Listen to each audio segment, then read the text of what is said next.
My name is Francine Blake. And what is your area of speciality, shall we say? I study crop circles.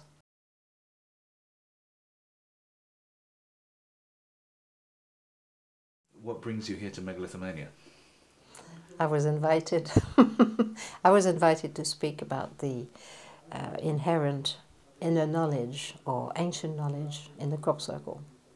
The crop circle relating to the ancient monuments, and they are in the same areas. Crop circle always come near ancient monuments, so there is a relationship between the two, and this is what I was invited to explore. And do you think there's a correlation with what some call telluric energies? Absolutely, yes. That's correct. Yes. Could you tell me a little more about that?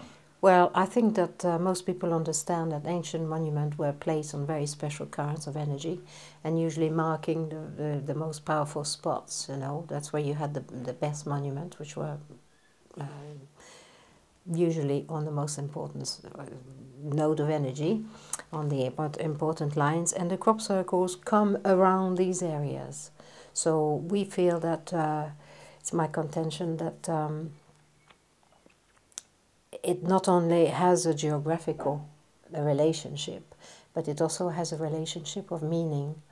That because we are near these ancient monuments, very often we find that the information that is coming through the crop circle relates to ancient knowledge.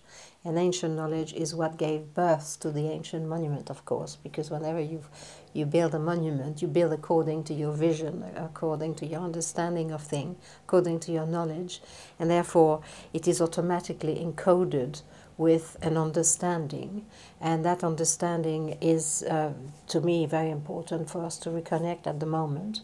And the crop circle, as I said, physically bring us right back to these monuments and often give us symbols that relate to the ancient knowledge. So it's creating a type of bridge between the two aspects, you see.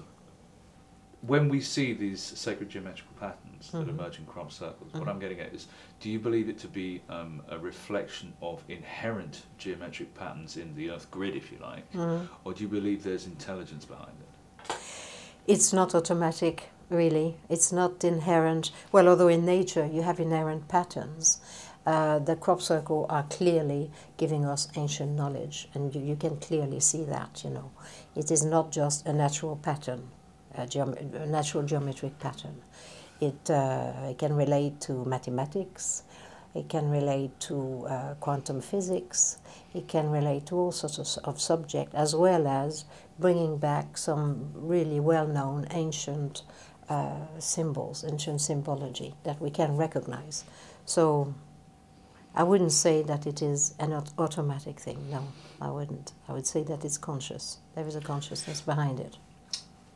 And do you think that the ancient monuments, the ancient megalithic sites, near where too many of these crop circles are discovered, it's a kind of a chicken and egg situation, isn't it? Do you think the monuments are attracting the energies, or do you think the monuments were built in recognition that that's where the energies collect? I believe that they were built in recognition that's where the energy was. It's your view then that the ancient sites were built to mark, enhance, or to acknowledge the ancient energies that have been discovered there? I think so. From knowing indigenous people who recognize and can sense this energy, they would, if they had to build a sacred place to revere the planet or whatever, they would choose an area where the energy is strong, is propitious for that kind of exercise, you know. And because it feeds us. We go there, we go to a sacred site, we feel good. There's a nice energy, it feeds us, it puts us into a meditative state, and we are able to ponder and to understand things better. So it elevates the spirit. We can sense that readily, the indigenous people. And our ancestors were indigenous people. They were not removed from the earth the way we are, in a way. They were not in the mental, they were in their feeling. So they chose these places, and the stronger the energy, the bigger the monument, the more important the monument. So you would have this, like a difference between a little church and a cathedral.